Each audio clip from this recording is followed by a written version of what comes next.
Hi guys, आपका स्वागत है मेरे यूट्यूब चैनल में। अगर आपको वीडियो पसंद आता है तो प्लीज़ लाइक कीजिए, शेयर कीजिए और चैनल को सब्सक्राइब कीजिए। मैं आज आपको SLDV public school class 5 computer book chapter 2 organising your work पढ़ाऊंगा। तो friends, let's start. Dobo is very upset today. Dobo आज बहुत उदास था। Dobo's mother asked for sketch pen. Dobo की मम्मी ने उससे स्केच पेन मांगा, which Dobo could not found, जो डोबो नहीं खोज पाया। On checking his bag, Dobo mother found that all the sketch pen, crayons, pencil and pens were lying scared in the bag. सारे पेंसिल, पेन और eraser गिरे हुए थे bag में। His mother scolded him for not organizing and keeping the belonging properly. उसकी mother ने उसे डांटा कि तुम अपने बैग को क्यों नहीं ऑर्गेनाइज करके रखते हो। Dobo has 4 stationery boxes. उसके पास डोबो के पास 4 बॉक्स थे to store carry on pencil, pens and eraser, जिसमें डोबो पेन रख सकता था, पेंसिल रख सकता था, इरेजर रख सकता था। However, when his mother checked the bag, जब उसकी माँ ने उसके बैग को चेक किया, she found that all the boxes were either empty or contained cap of pen, while pen are nowhere to found. जब उसकी माँ ने बैग को चेक किया तो उन्होंने पाया कि सारे बॉक्स खाली थे और जिसके पेन के ढक्कन बॉक्स में थे और पेन नहीं मिल रहे थे। Beside pencil, saving, broken eraser and few coins, जब उसकी माँ ने चेक किया तो सारे पेंसिल के छिलके, टूटे हुए इरेजर और कुछ पैसे बैग में गिरे हुए थे। She asked Dobo to immediately organize the stationery boxes and his bag. डोबो की माँ ने डोबो को कहा कि तुम अपने बैग को जल्दी से ऑर्गेनाइज कर लो और अपने बॉक्स को भी। When Dobo reached Dobo's home, he found him busy organizing his bag. जब डोबो के घर पहुंचा तो उसने देखा कि डोबो अपने बैग को ऑर्गेनाइज करने में बिजी है। Dobo, what are you doing? Dobo ने कहा। डोबो, तुम क्या कर रहे हो? Are you searching for something?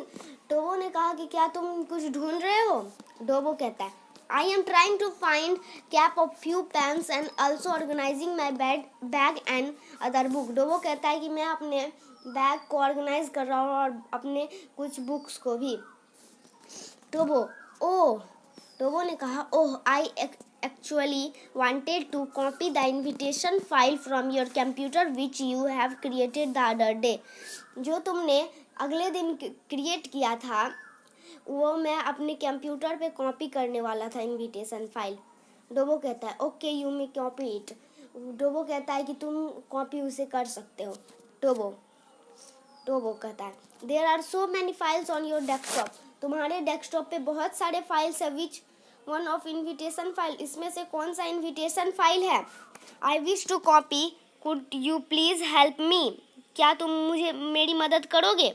डोबो search for the file but could not locate it on desktop. उसने अपने फाइल को सर्च किया पर उससे पता चला कि वो डेस्कटॉप में नहीं है। I am not sure, डोबो कहता है, I am not sure whether I saved the file. मैं नहीं जानता कि मैंने कहाँ पे फाइल को सेव किया था। I am really sorry, I am not able to locate it. मुझे माफ़ कर दो, मैं उसे कहाँ रखा हूँ मुझे नहीं पता चल रहा। Hence can't give your the file. तुम तब मुझे फाइल नहीं दे सकते। तभी डोबो कहता है, oh don't be so upset, but I am suggested you that you should arrange your files in folder, else you will not able to search something on your computer. अगर तुम अपने फाइल को arrange कर लेते तो तुम्हें अभी परेशानी नहीं होती अपने डेस्कटॉप पे उस फाइल को खोजने में। Dobo, I don't know what are folder and how to make organise file in folder. मैं नहीं जानता कि मैं फाइल को कैसे फोल्डर में रख सकता हूँ। तो डोबो कहता है, don't worry, I will teach you. तुम चिंता मत करो, मैं तुम्हें सिखाता हूँ। But first let's play a game. पर पहले हम लोग एक गेम खेलते हैं। डोबो, श्योर, व्हाई नॉट? डोबो ने कहा, अच्छा चलो खेलते हैं। ये फ्रेंड्स एक्टिविटी गेम है, आप इसे घर पे ट्राई जरूर करिएगा।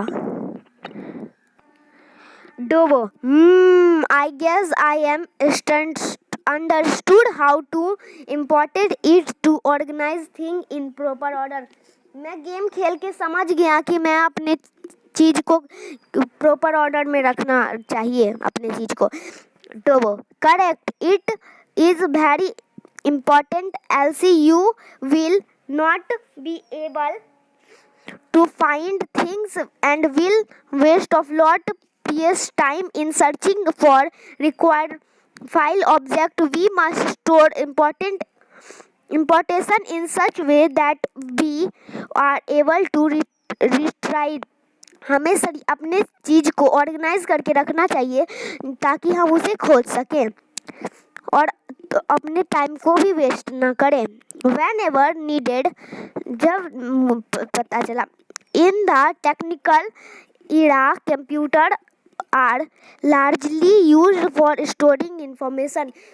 इसीलिए तो कंप्यूटर है इंफॉर्मेशन को स्टोर करने के लिए।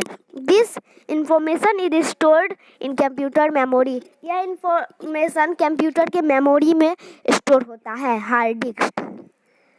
Let us try to understand how information is stored.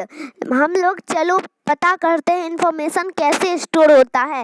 In the computer memory, computer के मेमोरी में hard disk. And how to keep desktop organised, और कैसे हम लोग डेस्कटॉप को ऑर्गेनाइज करके रख सकते हैं। What is desktop? डेस्कटॉप है क्या? The first screen that appears when we start our computer, containing number of small graphical picture icons representing items such as file or shortcut is called a desktop. जब हम लोग अपना computer खोलते हैं तो उसमें जो पहला स्क्रीन होता है उसे ही हम डेस्कटॉप कहते हैं, जिसमें बहुत सारे आइकॉन्स छोटे छोटे रहते हैं और बहुत सारे शॉर्टकट रहते हैं। चलिए फ्रेंड्स, मैं आपको दिखाता हूँ कैसा होता है डेस्कटॉप।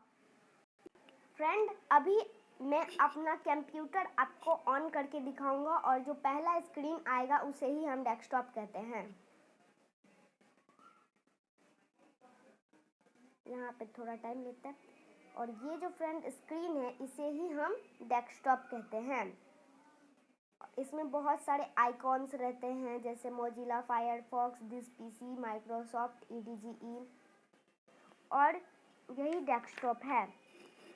और इसका पहला क्वेश्चन यही है।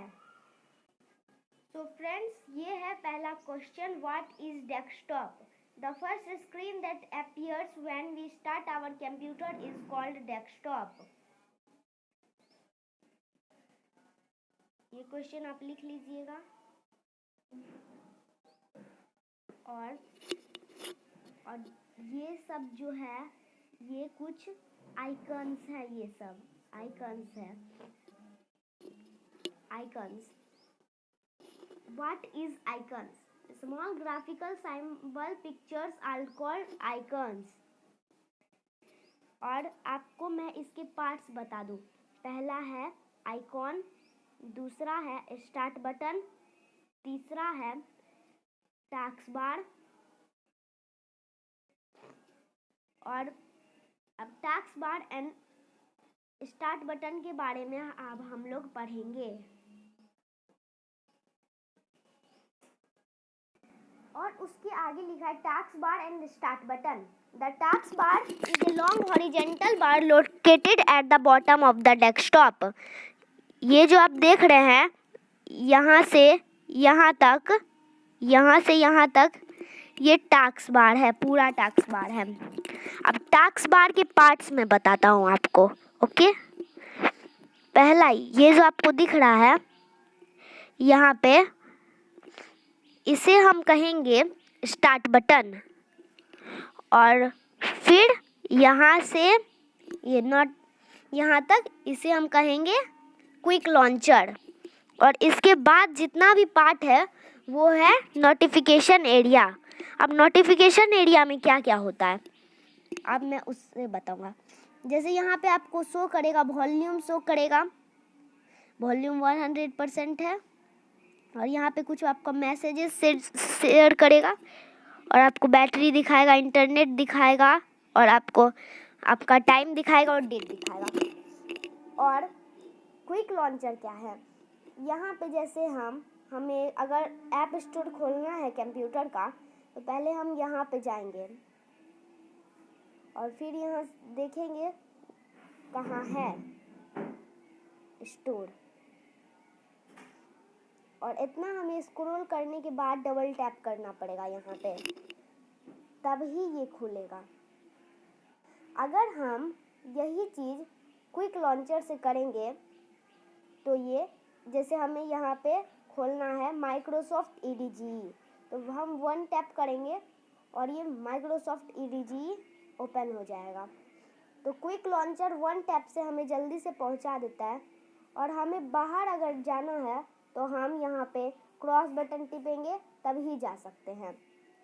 अगर वही हम क्विक लॉन्चर से ओपन करके क्विक लॉन्चर को, जिस ऐप को ओपन किए क्विक लॉन्चर में, उसी ऐप को टैप करेंगे तो वो हमें झट से बाहर ले जाएगा।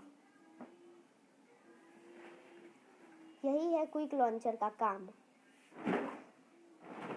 ओके फ्रेंड्स, और उसके बाद है स्टार्ट बटन। अब स्टार्ट बटन क्या है? स्टार्ट बटन में जो ऐप क्विक लॉन्चर में नहीं आ सकता है वो यहाँ पे होगा, और इसे स्टार्ट बटन को टैप करने के बाद जो ये आता है उसे हम स्टार्ट मेन्यू कहेंगे। इसमें बहुत सारे हैं, फाइल एक्सप्लोरर है, गूगल क्रोम है, बहुत सारे चीज़ें हैं। और वहाँ अब लिखा है दैट स्टार्ट बटन के बारे में, वो तो मैंने पढ़ा ही दिया। टास्क दैट, अब स्टार्ट मेन्यू के बारे में आपको हम पढ़ाते हैं। Okay friends, task that can be done by clicking the start button are. जो हम टास्क कर सकते हैं स्टार्ट बटन को क्लिक करके, वो सब आप देखिए। तो पहला है सेलेक्टिंग ए प्रोग्राम, और प्रोग्राम को सेलेक्ट कर सकते हैं यहाँ से। जैसे मैं यहाँ गूगल क्रोम सेलेक्ट करता हूँ और गूगल क्रोम आ गया, वही है यहाँ पे सेलेक्ट करने का प्रोग्राम। स्टार्टिंग ए प्रोग्राम, और कोई प्रोग्राम को स्टार्ट करने के लिए तो मैं गूगल क्रोम को तो स्टार्ट करके दिखा ही दिया। सर्चिंग फाइल एंड फोल्डर, कुछ फोल्डर और फाइल को, जैसे आप यहाँ देखिए सेटिंग नाम का एक फोल्डर है, यहीं पे स्टार्ट बटन में हम सर्च करेंगे SE, तो वहीं पे आ जाएगा आपको सेटिंग ऑप्शन भी। यही है सर्च करना। शटिंग डाउन द कंप्यूटर, अगर हमें शट डाउन करना है कंप्यूटर को भी हम यहाँ से कर सकते हैं। ये जो आपको लास्ट में सेटिंग के नीचे दिखेगा वही है हमारा शटिंग डाउन द कंप्यूटर। देखिए फ्रेंड्स कैसे होता है शट डाउन अपना कंप्यूटर। यहाँ पे बहुत सारे आपको ऑप्शन आ जाएंगे। टर्न ऑन द कंप्यूटर में आपको रीस्टार्ट करके दिखाता हूँ। यहाँ पे आपको दिखाएगा रीस्टार्टिंग कर रहा है। फ्रेंड्स, आज का वीडियो यहीं तक था। अगर आपको वीडियो पसंद आया होगा तो प्लीज़ लाइक कीजिए, शेयर कीजिए, और अगर आपको इसमें कोई भी प्रॉब्लम रहा है ना, या आगे आपको अगला वीडियो में मिल जाएगा, अगर इसमें कोई भी प्रॉब्लम हो तो प्लीज़ कमेंट में बताइए। Friends, thank you for watching, और इसका आगे वाला अगर आपको कुछ चाहिए तो प्लीज़ कमेंट में करिए। Bye friends, thanks for watching.